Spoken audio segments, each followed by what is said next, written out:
Bismillahirrahmanirrahim. Starting with the name of Allah, the Merciful, the Beneficent. I hope you must be in good touch of health, and I pray for your prosperity for the coming times. I believe you must be following me in as far as health education is concerned. And we have seen that the first is the behavior and then the health behavior. So that matters much.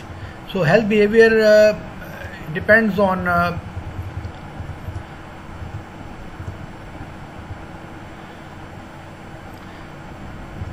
first our thoughts and feelings, and our thoughts and feelings are related with our knowledge, beliefs, and I must say our attitudes, and finally our values, which affect our thoughts and feelings. Then are the people who are important for us. They have a definite effect on our health behavior. Thirdly, I believe the resources, they also depend and they also affect our health behavior. And fourthly, cultures. Sometimes our whole of the health beliefs, health behavior, health relations, and ultimately our health depends on the culture in which we live.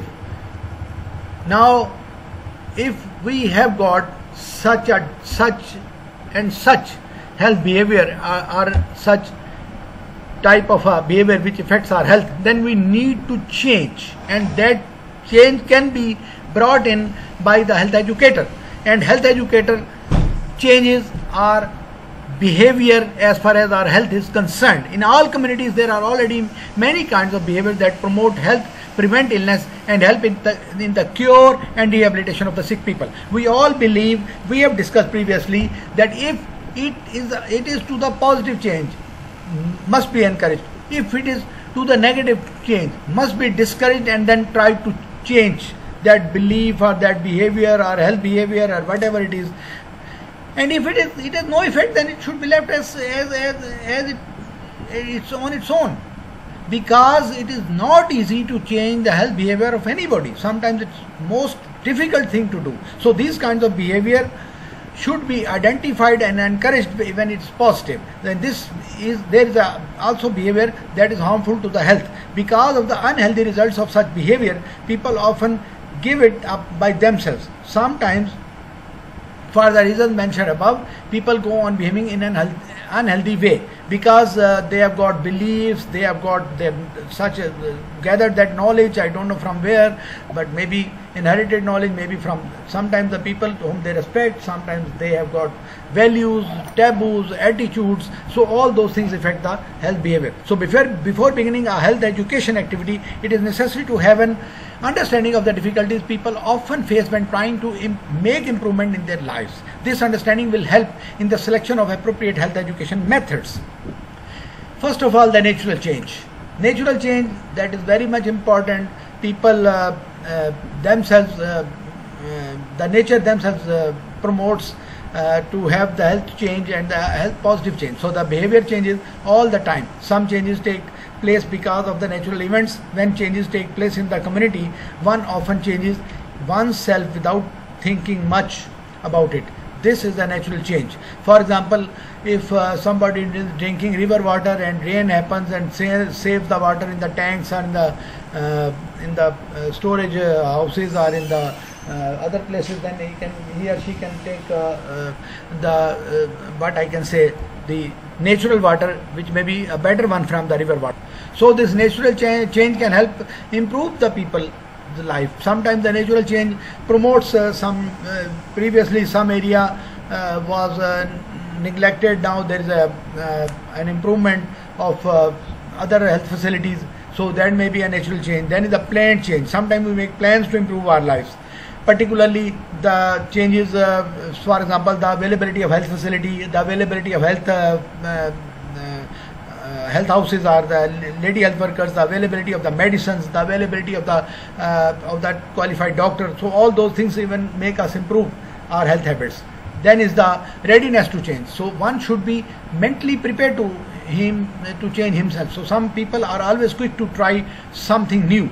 They buy the newest tools and seeds, they wear the latest style of the clothes, other people are very slow to change. Not everyone is ready to change. So sometimes some people accept the change very fastly. Some people are very much resistant. Same is the case in a village. Same is the case in a living area. Same is the case in living society. Wherever say some health facility has been available, some health program has been introduced, some other health source has been introduced. So some people accept it very quickly. Some people, not only that they do not accept, they do not change themselves, but they start talking negative about the programs and other things. So there are certain influencing factors which in fact affect the readiness of a person, of a family, or of a society to change. Predisposing factor obviously provide a rationale or the motivation for a behavior.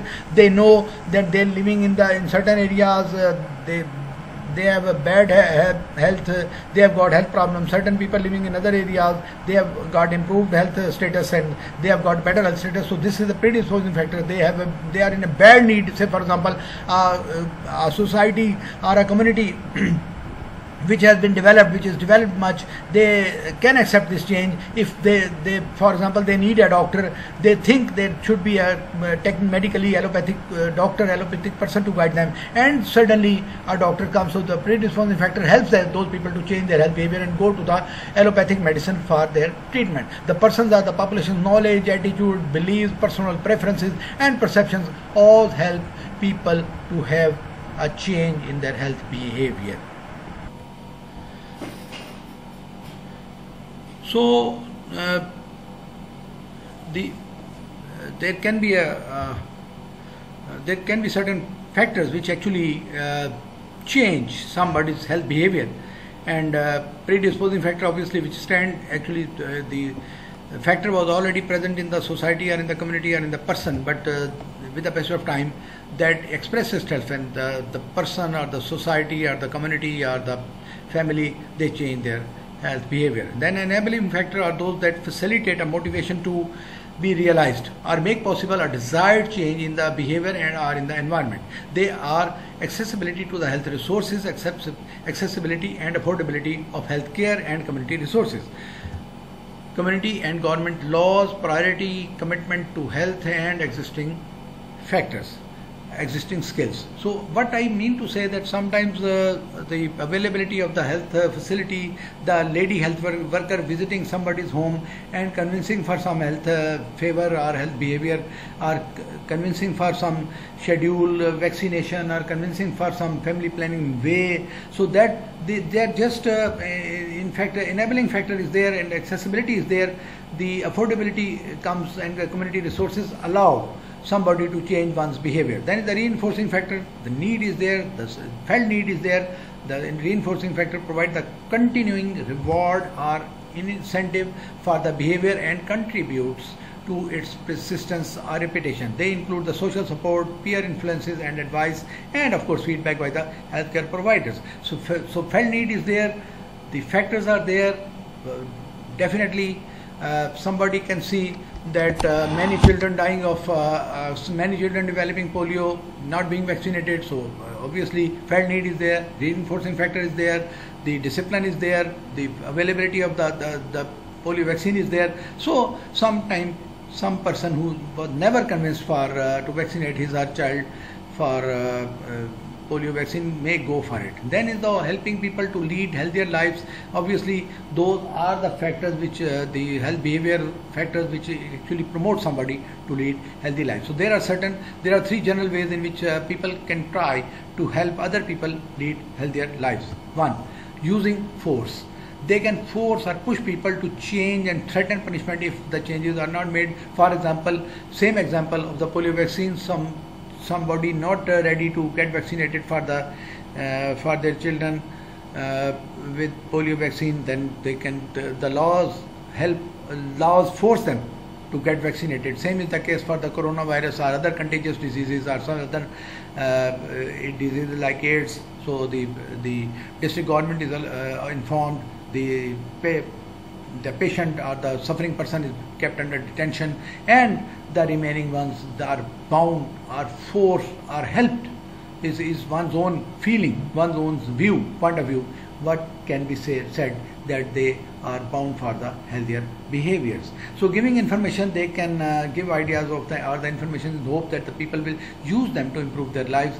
Information helps them. Obviously, if somebody gives a reasonably good information, inspiring information, rewarding information, convincing information, information on the solid grounds, information on the solid knowledge, information on the solid incentives, information on the solid background knowledge will help somebody to change one's behavior, and one can adopt a healthy living way. So these health workers do better than the first example.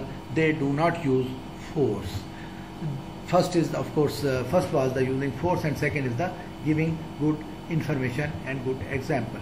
Then is the discussing and participating. If force is applied, then is the convincing attitude applied. Finally, discussing and participating way is used. So good health workers visit people in their community and listen to their problems. This health worker is successful who does not push, rather does not merely give information. She helps people think about their own problems, just identify their problems, just let them identify their problems, let them propose their own solution, and ask them to think about the ways of solving those problems.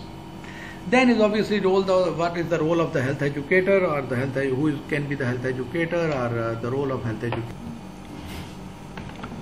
So the role of health education has, with the passage of time, has turned very much important. As I previously told you that whenever somebody is going for any type of medical treatment or any type of psychological, psychiatric treatment, whatever it is, health education or awareness, all preventive measures, education, whatever it is, health change in health behavior education, whatever it is, it should have a definite role, and every physician should spend some time on the awareness of his or her patients. So the health workers can use health education successfully by what are the measures, what are the advices, what are the guidelines which we can help those people who are involved in health education, whatever their status, role, employment status is, but they should follow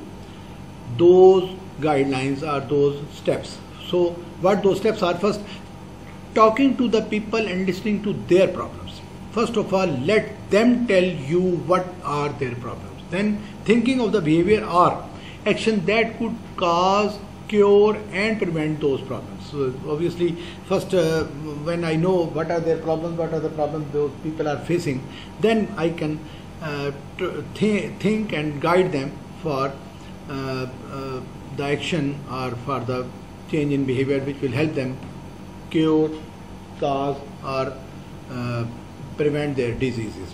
Finally, and then finding the reasons for the people's behavior, beliefs, friends, ideas, lack of money, others. When I know all this, for example, beliefs, obviously the taboos, the other feelings, the other beliefs conveyed through the seniors, conveyed through the parents, conveyed through the friends obviously, then certain lame ideas which live in somebody's mind, lack of money, obviously faith healers or the hakim, they charge less, the allopathic they charge more, sometimes the medicines are expensive, and others, of course, other reasons. When we find the reasons, then helping people to see the reasons for their actions and health problems, and we can convince people that you have got those problems, that is why you are having. If we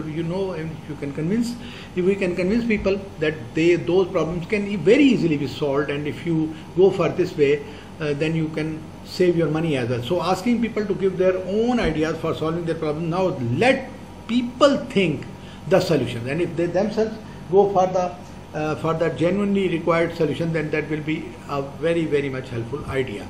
Then is the helping people to look at their ideas so that they could see which were the most useful and simplest to put into practice. Encouraging people to choose an idea, choose the idea the best suited to their circumstances. Now everybody has got their own circumstances and resources, and the best idea should be to choose and to the best idea should be promoted for their suited in their circumstances. So through the health education we help people to understand their behavior, first to understand their problems, to understand their behavior, and to know how it affects their health. We encourage people to make their own choices for the healthy life. We do not force people to change their behavior, and that is the way we just educate them. We point out their problems, we point out their solutions, we give a hell of the list of the solutions, we give a hell of the problems, we let them themselves identify, let them themselves think the solution, and finally we promote them for the best suitable solution. Health education is not some same thing as health information. Information is something just to inform somebody that this is your problem. Your health problem is related with the environment. Your health problem is with the impure water intake. Your health problem is related with non-immunization of the children. The health education is first we have to identify their health problems, then we give them information, and then the solution. So correct information is certainly a basic part of health education, we know, but the health education must also address the other factors that affect health behavior, such as availability of resources, effectiveness of the community leadership, social support from the family members, and of course level of self-help skills. So when we help people to think about themselves, we let them know they have got those properties in themselves, we let them know they can help themselves this way, then the solution will be there. Then who can be the health educator? Anybody who gives a good idea about the health behavior, who can change somebody's health behavior, who has been related with the health problems, who has been a sort of a leader, who has been a sort of the medical man, a doctor, a nurse, a technician, dispenser. Anybody can be a health educator who can help somebody to improve his or health, or who can change one's health behavior. So any person possessing health knowledge, it's not correctly written, it's possessing health knowledge may act as health educators. So doctor, nurses, professional health educators, teachers, parents, community development workers, and of course volunteers, all those can be health educators. So health education is the duty of everyone engaged in health and community development activities. Anybody who wants to improve the community status, who wants to want the community development activities, who want the community to have healthy activities, who want the health improvement of health in somebody's community, can be a health educator. So if health and other workers are not practicing health education in their daily work, they are not doing their job correctly. I have already told you that if some physician, some doctor, some medical officer, some in charge of a basic health facility, rural health facility, or any facility, dispensary, whenever he or she is examining a patient, should have saved some time for health education, awareness, or preventive advices to his or patient. When treating someone with a skin infection or malaria, a health worker should also educate the patient about the cause of illness and teach the preventive skills, teach the preventive measures, and let them decide themselves which one should be the best suited to them. The drugs alone will not solve their problems. Without health education, the patient may fall sick again and again from the same disease. Likewise, an environmental sanitation program should include health education. It is not enough for the ministry or an agency to provide sanitary wells, latrines, waste collection of the facilities. The people will continue to suffer from the diseases caused by poor sanitation if they do not use the facilities. They can be educated for certain alternatives. They can be educated for septic tanks. They can be educated for other type of disposal of waste. They can be educated for sanitation. They can be educated to have any health facility which will improve their sanitation facilities, and which can save their health, which can improve their health, which can prevent the infectious type of the diseases, which can help the gastrointestinal tract type of the diseases. So if a health education approach is taken, the people will participate from the beginning in identifying their sanitation problems, and will choose the solutions and facilities they want. They have facilities with them. They will like to have the best use of those facilities, and they will go for the way which will save them their health, which will promote their good health. Otherwise, it's just sleeping one night and getting up in the next morning will not change the whole of the health scenario in their lives, will not change the health sanitation in their lives. So they will have to have a sort of a sequence which will help them improve their health. So then they will then be more likely to use those facilities and improve their health. Health workers' own example serves to educate people. So when somebody is leading a sort of a focused life for the others, he or she, a doctor lives in a focus, people follow them. Doctor is the first hero of the child. Doctor is the first hero of the people living in a village. When some doctor goes there at a basic health facility, he is followed by many, watched by many. And if he has got good health habits, then the other will follow them. So they themselves may also need education to improve the way they serve the public. So in education, in health education, we are concerned about how people actually feel, not how we think they should feel. And second, once we know their thinking, now we are in a position to modify their thinking, to mold their thinking, and to mold their thinking in best health habits to improve their health and to improve their health behavior and to improve their health system. So people develop the confidence and skills to themselves, to help themselves to solve their own problems. So to enable people to learn these skills, we need to establish good relationship between the health educator and the person, family or the community, to communicate clearly, to encourage participation. First of all, we encourage them to come and participate in the health discussions about the health habits, to communicate them clearly, then to avoid prejudice and bias. Prejudice means judging people in advance simply because they are a member of a certain group. Prejudices are strong feelings either in favor or against a person because of their age group, tribe, religion, level of education or place of birth. One should not let them influence one's work. Rather, a person should be taken as a person. Maybe we feel that the person we are talking is just an illiterate person, has got no knowledge. We just to take them with us. We let him increase his knowledge about health.